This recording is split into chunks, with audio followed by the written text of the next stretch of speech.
Opa, saudações, sejam bem-vindas, sejam bem-vindos. Vamos falar de literatura inglesa, literatura britânica, vamos falar de romantismo, né? Nós falamos de romantismo na França, com Stendhal, né? Stendhal. E vamos falar então agora da Emily Brontë. Emily Brontë, que é uma britânica, né? E vai contar uma história muito ultra romântica, muito conhecida. Essa capa aqui bem inspirada, né, nesses clássicos pós-modernos do Crepúsculo, né, da Stephenie Meyer, Os Vampiros Juvenis. Então parece que surgiu um interesse, né, em resgatar essa literatura ultra romântica do início da era vitoriana, né? A Emily Brontë escreveu em 1840 e poucos, 47, né? Que é ali início da era vitoriana, né? Que foi até 1900, então assim, atravessou 60 anos, né, do reinado da Rainha Vitória, que aí ela anexou também a Índia, né? Muito bem, então vamos falar aqui da Emily Brontë, né, se os pernilongos deixarem, né, porque aqui eu estou gravando isso num parque, então aqui é infestado de pernilongo. E se eu ligar o ventilador, não vai dar para ouvir, né? Muito bem, então a Emily Brontë vai publicar esse livro, né, que vai causar maior frisson, porque ela é de uma família puritana, né, assim, muito religiosa, e ela tem a irmã também, que é a Charlotte Brontë, que é da Jane Eyre, né, Jane Eyre. Muito bem, aqui o personagem é um personagem bem baroniano, porque nessa época do Byron, né, época da Mary Shelley, do Shelley, né, a Mary Shelley do Frankenstein, o Shelley é o poeta, né, amigo do Byron, é a época do Stendhal na França, a época também da Jane Austen, muito famosa também, a Jane Austen e seus pretendentes, né? Então, toda a literatura que está ali, né? Depois vai ter o Dickens, né? Famoso também o Dickens. Então, toda a literatura ali do início da era vitoriana, no final da era vitoriana, nós vamos ver o quê? Nós vamos ver lá o Médico e o Monstro, né? O Oscar Wilde, etc. Muito bem, então, quem que é o protagonista aqui na história? Bem, tem um anti-herói, né? Um protagonista aqui, o herói é um anti-herói. O herói, que é um herói baroniano, inclusive no meio do romance ele fala lá, ela achava que eu era um herói romanesco, né? Um herói de romance. É o Heathcliff, né? Ou Heathcliff, depende da pronúncia, né? Heathcliff, ele vai ser um cidadão seguinte, ele aparece na história, uma família tradicional lá da Yorkshire, que é o Earnshaw, né? Earnshaw é uma família, né, tradicional lá da Wuthering Heights, né? Wuthering Heights, Morro dos Ventos Uivantes, né? Tradução brasileira.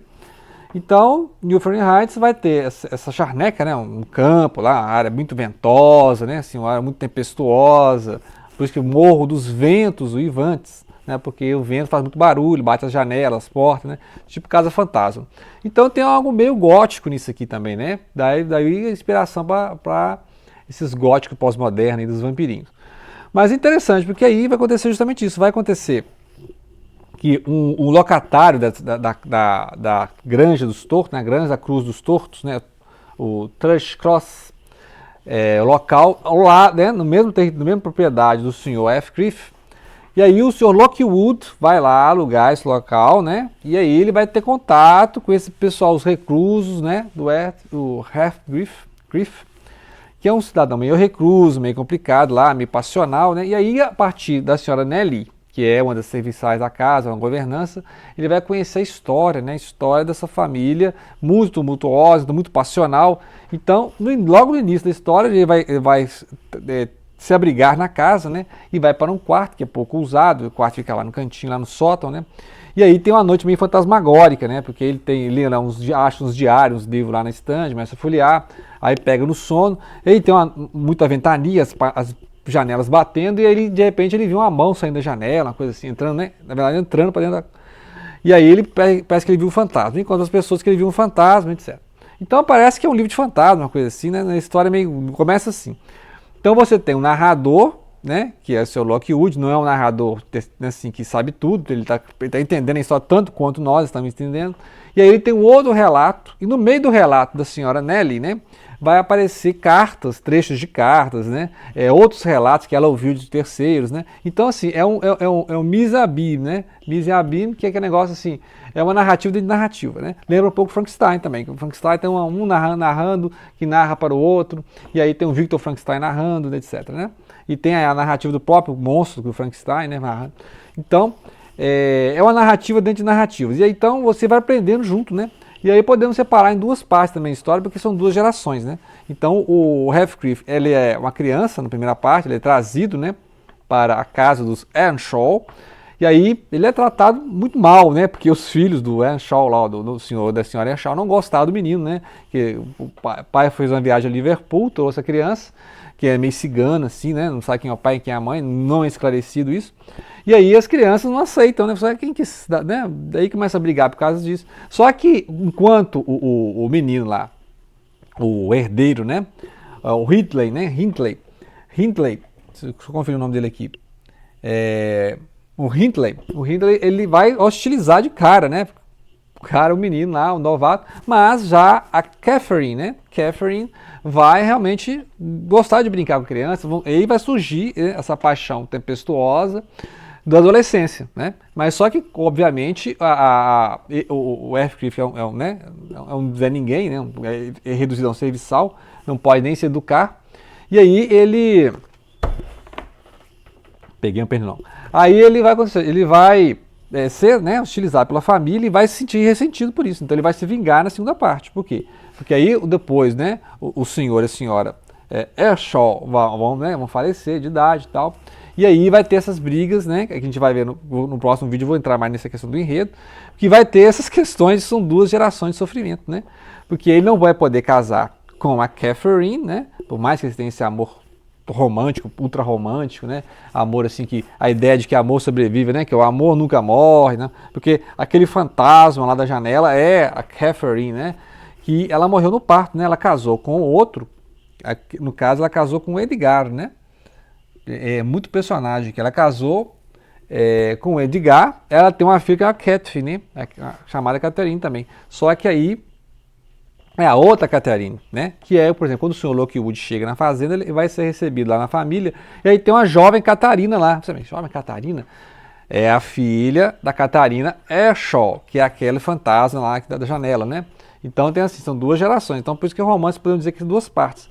Porque tem uma parte aqui, inclusive, que quando o Heathcliff fica sabendo que a Catherine vai noivar com o Edgar, ele vai embora um tempo, né? Fica uns 3 anos fora. Ninguém sabe o que ele vai fazer, não é esclarecido também o que ele vai fazer, e ele volta com dinheiro, né? E é esse dinheiro que ele começa a emprestar para o Hindley, que o Hindley é o cara, né, o herdeiro lá, que começa a gastar com bebedeira, né, e tal, começa a jogar esse dinheiro fora, começa a ficar endividado com quem? Com o Heathcliff, e o Heathcliff quer entrar para a família, né? Então ele foge lá um tempo com a irmã, né, a Isabel, foge lá com o irmão a irmã do Edgar, que casou com a Catherine, e aí ele seduz a moça e ele casa com ela, né? Então ele entrou para a família. Aí ele entrou para a família assim, à medida que a Catherine está casada com o Edgar, o Heathcliff está casado com a Isabel, né? Então, vamos ficar até nessa parte aqui, que aí é a parte em que depois, né, vai ter a filha e a Catherine vai morrer poucas horas depois do parto. Claro, dessas confusão toda de família, né? Porque essa questão da moça, a irmã, né, do marido dela fugir com o Heathcliff, que né, ninguém sabe quem é na verdade, né? Na verdade, quem é o Heathcliff, né? Porque a gente já conhece ele aqui no início do romance, é tempo depois, né? O romance assim, é o cara recebendo a história, nós estamos recebendo a história, né? E sabendo, olha, lá no início da história, o Heathcliff chegou na família. Agora nós já vemos o Heathcliff se vingando, né? Reduziu a família, né? E dominou totalmente a família, ficou com a herança lá do Earnshaw, e os Earnshaw acabaram, né? Então, ou seja, foi uma péssima ideia o senhor Earnshaw trazer esse menino para a família, né? Porque ele sofreu muito, né? E aí vai se vingar, e na segunda parte, né, ele agora vai ser os bens, né? Os bens da família, inclusive as duas propriedades, né? A propriedade dos Earnshaw é o Morto dos Vivantes. E a propriedade dos Linton, né, que é o do Edgar, da Isabel, está também o nome dele, que é essa granja da Cruz dos Tortos, né? A Thrush Cross, né? Thrush Cross.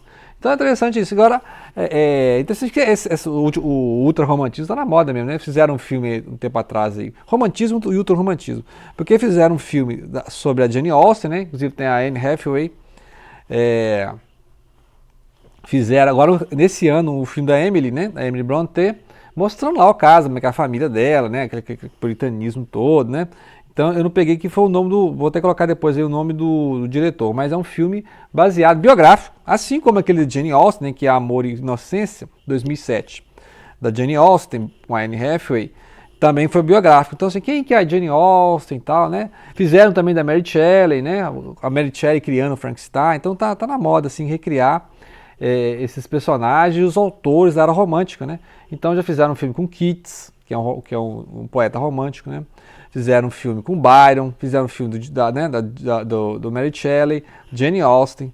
Fizeram agora um filme, né, com a Emily Brontë. Então, você está voltando todo esse interesse, fizeram essa edição e toda uma geração conhece, né? Toda uma geração vai conhecer essa obra da Brontë graças ao Crepúsculo, né? Crepúsculo fez uma fama aí, tanto em livro como em filme, né? Fizeram um monte de filme aí, um monte de né, esses vampiros românticos. E aí, essa ideia de que o amor nunca morre, a pessoa olha aqui, o amor nunca morre, né? Parece uma coisa meio gótica, né? Tem realmente algumas cenas bem românticas, as descrições, tanto o Sr. Lockwood descrevendo as paisagens, como a narradora, a governante também descrevendo o ambiente, né? Descrevendo as noites de tempestade, a casa toda parece que vai cair, né? As janelas tudo batendo, o tremor mesmo, né? Porque é uma área alta, uma colina, né? Um morro, uma colina, e muito vento, né? Assim, uma área alta, muito vento e uma região meio nublada, assim, né? Muita névoa, né? Então, ou seja, o ambiente é meio noir mesmo, é meio gótico. A história é ultra romântica, né? Porque são amores passionais, são, né? Todo mundo se degradando, um lutando com o outro. E aí o amor vai sobreviver à morte, né? E depois a gente vai ver a parte 2. Mas a parte 2, no final do livro, já está no início, que é no seguinte, o senhor Lockwood já chega na história, né, já chega na propriedade sabendo agora, através da governanta ou da serviçal lá Nelly, tudo que aconteceu antes, né? Então, depois a gente já vê a parte 2, que aí eu vou pegar mais esses detalhes dos personagens, né? Porque alguns nomes se repetem, tem duas Catherines, né? Tem duas Catherines, que é a Catherine Earnshaw, que é essa, né? A paixão do Heathcliff, e depois vai ter a filha, né? Que aí vai ser a Linton, se eu não me engano, vai ser a Catherine Linton, né? É a Cat Linton, Cat Linton, é chamada só de Cat, né? Que é a moça que o Lockwood chega na casa e acha que é filha do Heathcliff, né? Tá achando que é... Muito bem, aí tem as cartas, né? As cartas daquele estilo mesmo do Jane Austen, as cartas românticas, né? Tem aquela ideia da figura do herói byroniano, inclusive dentro a mesma linguagem, né? A mesma linguagem dentro do livro. Tá? A mesma linguagem na parte do livro em que o Heathcliff fala, ela achava que eu era um herói de romance, né? Então ela me idealizava em relação a Isabel, né? Que sempre sofreu com o casamento com ele, pessoa totalmente amarga, né? Irracível, totalmente passional, como a gente vê em várias cenas do livro, muito agressivo, né? Mas porque ele sofreu, né? Mas explica, ele foi tratado como escravo a vida toda, então quando ele pôde se vingar, ele está se vingando, né? É aquele personagem byroniano, você não torce por ele, né? Mas você entende de onde vem. Então, por exemplo, eu li esse livro aqui mais de 20 anos, né? Mais de 20 anos, lá no final dos anos 90, eu entendi uma parte. Aí fui fazer para o meu Cânion Ocidental um ensaio, lá em 2010, está disponível, né? Um ensaio do meu Cânion Ocidental, vou até deixar o link aí. E aí entendi umas coisas. Agora que eu estou relendo, né? Que eu estou pegando alguns detalhes, assim, de cultura mesmo, né? Da britânica e tal. Mas o interessante é fazer puxamento de personagens, né? Então, no próximo vídeo eu vou tratar mais do enredo, né, as nuances do enredo, aí eu vou trazer aqui um fechamento dos personagens, os nomes se repetem e tal, né? Então esse aqui basicamente dá uma intro, né, e nós tratamos basicamente até a parte 1, podemos dizer assim, né? O romance não é separado em partes, mas como tem um hiato aqui, né, de gerações, né, e aí ela até fala assim, 12 anos depois e tal, então você já vê, você já está pegando a segunda geração, que é em quem, ou seja, na segunda geração é em quem o Heathcliff vai vingar, né? Vai se vingar dos Linton, né? Vai vingar dos Linton, dos Earnshaw também, por todo o sofrimento que ele teve na infância e por ele não ter casado com a Catherine, que casou com outro e morreu no primeiro parto, né? Então, assim, é uma história muito triste, muito trágica, muito ultra romântica, né? Que imortalizou Emily Brontë, certo? Então aguarde o próximo vídeo, que eu vou reler aqui e pegar detalhes de personagens. Grato pela atenção, não deixem de compartilhar.